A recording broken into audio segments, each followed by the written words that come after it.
வணக்கம் உறவுகளே, எல்லாரும் எப்படி இருக்கீங்க? நல்லா இருக்கீங்களா? நானும் நல்லா இருக்கேங்க. இன்றைக்கி நம்ம பார்க்க போகிறது எங்கள் வீட்டு ஸ்டைலில் சுண்டவத்தல் குழம்பு எப்படி செய்கிறதுன்னு தான் பார்க்க போகிறோங்க. நல்லா சுட சுட சாதத்தோட இந்த சுண்டவத்தல் குழம்பு அப்படி லைட்டாக ஒரு கரண்டி ஊற்றி அப்படி பிரட்டிக்கிட்டே சாப்பிடும் போது டேஸ்ட்டு செம்மையாக இருக்குங்க. சரி வாங்க, இந்த டேஸ்ட்டான சுவையான சுண்டவத்தல் குழம்பு எப்படி செய்யலான்னு சட்டுன்னு பார்த்துடலாம். இப்போ ஒரு கடாய் அடுப்பில் வச்சுக்கலாங்க. இல்லை ஒரு ஸ்பூனுக்கு எண்ணெய் சேர்த்துக்கலாம். கொஞ்சமாக சுண்டவத்தல் எடுத்துருக்கிறேன். இந்த சுண்டவத்தலை நல்லா வறுத்துக்கலாங்க. அடுப்பு சிம்மில் வச்சுக்கிட்டேவும் இந்த சுண்டவத்தலை நல்லா வறுத்து எடுத்துக்கலாம். இந்த சுண்டவத்தலை நானே எங்கள் வீட்டில் காய பறித்து நல்லா தட்டிட்டு வேக வச்சு நல்லா வெயிலில் காய எடுத்து போட்டு நம்ம சுண்டவத்தல் ரெடி பண்ணியிருக்கோங்க. ரொம்ப ரொம்ப டேஸ்ட்டாக இருக்கும். சாதத்துக்கெல்லாம் நம்ம இந்த சுண்டவத்தலை இந்த மாதிரி வறுத்துட்டு சாதத்தோடு அப்படி சாப்பிடும் போது நல்லா மொறுமொறுன்னு சாப்பிட்றதுக்கு ரொம்ப டேஸ்ட்டாக இருக்கும். இந்த மாதிரி சுண்டவத்தல் குழம்பு வைக்கும் போது இந்த சுண்டவத்தலில் நம்ம சேர்த்துருக்கிற மசாலா, உப்பு, புளி, காரம் எல்லாம் இறங்கி டேஸ்ட்டு சாப்பிட்றதுக்கு செமையாக இருக்குங்க. சரி, இப்போ நம்ம சுண்டவத்தலை நல்லா வறுத்து எடுத்துக்கிட்டாச்சு. அதுக்கப்புறமா அதே கடாயிலேயும் மறுபடியும் 2 ஸ்பூன் எண்ணெய் சேர்த்துக்கலாங்க. நான் இன்றைக்கி நல்லெண்ணெயில் தான் இந்த குழம்பு பண்ணுறேன். இப்போ கொஞ்சமாக கடுகு சேர்த்துக்கலாம். கடுகு நல்லா பொரிஞ்சு வந்தால் பிறகு ஒரு 1/4 ஸ்பூனுக்கு வெந்தயம் சேர்த்துக்கலாம். வெந்தயமும் நல்லா பொரிஞ்சு வந்தால் பிறகு ஒரு 100 கிராம் சின்ன வெங்காயமும் 50 கிராம் பூண்டும் சேர்த்துருக்குறேன். இப்போ இதை சேர்த்துட்டு அடுப்பு சிம்மில் வச்சுக்கிட்டேவும் இதை வதக்கிக்கலாங்க. வெங்காயத்தை ரொம்ப நேரம் வதக்க வேண்டாம். ஒரு 2 செகண்ட் மட்டும் வதக்கிட்டு அதுக்கப்புறமா கொஞ்சமாக கருவேப்பிலையும் 2 பச்சை மிளகாவும் சேர்த்துக்கலாம். அதுக்கப்புறமா மறுபடியும் ஒரு நிமிஷத்துக்கு மட்டும் இந்த வெங்காயத்தை வதக்கினா போதும். இப்போ இந்த வெங்காயத்துக்கூடையவும் ஒரு 3 தக்காளி பழம், நம்ம மீடியம் சைஸ் தக்காளி பழத்தை நல்லா நீல வாக்கில் கட் பண்ணிவிட்டு சேர்த்துருக்குறேன். சேர்த்துட்டு நல்லா ஒரு தடவை கலந்து விட்டுட்டு இப்போ இந்த தக்காளி சீக்கிரமாக வேகிறதுக்கு கொஞ்சமாக உப்பு சேர்த்துக்கலாம். குழம்புக்கு சேர்த்து நான் இப்போ உப்பு சேர்த்துட்டேங்க. சேர்த்துட்டு நல்லா கலந்து விட்டுக்கலாம். இப்போ மூடி வச்சு கொஞ்சமாக தண்ணி சேர்த்துருக்குறேங்க. ஒரு 1/4 கிளாஸ்க்கு தண்ணி சேர்த்துட்டு இந்த தக்காளி நல்லா மசிஞ்சு வெந்து வரட்டும். பாருங்கள், இப்போ மூடி வச்சு ஒரு 2-3 நிமிஷம் ஆயிடுச்சுது. தக்காளியும் நல்லா மசிஞ்சு சூப்பராக வெந்து வந்துருச்சுங்க. இப்போ நம்ம மசாலாப்பொடி சேர்த்துக்கலாம்.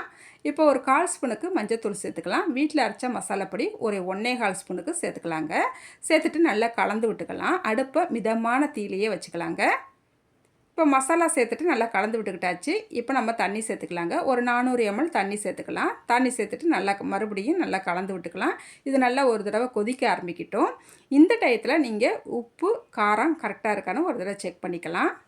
இப்போ நம்ம வறுத்து வச்சுருக்கிற சுண்டவத்தலையும் இதோட சேர்த்துக்கலாங்க. சேர்த்துட்டு நல்லா கலந்து விட்டுக்கலாம். அதுக்கப்புறமா ஒரு பெரிய நெல்லிக்காய் சைஸ் புளியை நல்லா ஊற வச்சுருக்குறேங்க. இந்த புளியை நல்லா கரைச்சிட்டு தண்ணியை வடிகட்டிட்டு நம்ம சேர்த்துக்கலாங்க.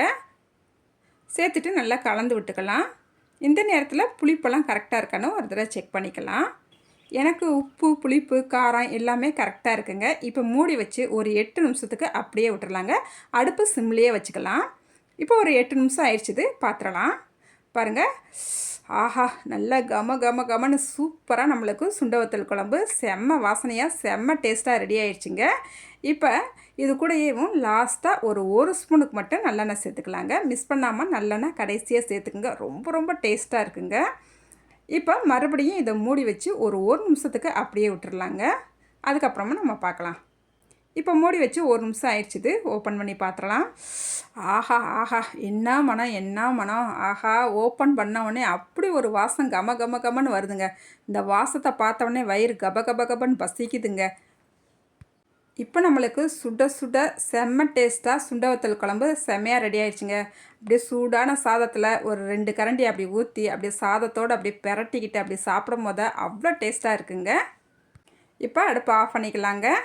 இந்த சுண்டவத்தல் குழம்ப வச்சு நல்லா சுட சுட சாதத்தை போட்டு நல்லா இந்த சுண்டவத்தல் குழம்ப ஒரு 2 கரண்டி ஊற்றி அப்படியே கொடுத்தீங்கன்னா பசியாதவங்க கூட ஒரு தட்டு சோறை காலி பண்ணிடுவாங்கங்க. அந்த அளவுக்கு டேஸ்ட்டு செம்மையாக இருக்கும்.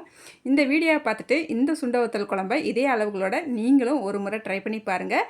ட்ரை பண்ணிவிட்டு எப்படி இருந்துச்சுன்னு மறக்காமல் கமெண்ட்டில் சொல்லுங்கள். இந்த வீடியோக்கு ஒரு லைக் பண்ணிவிடுங்க. அடுத்த ஒரு வீடியோவில் பார்க்கலாங்க. பாய்.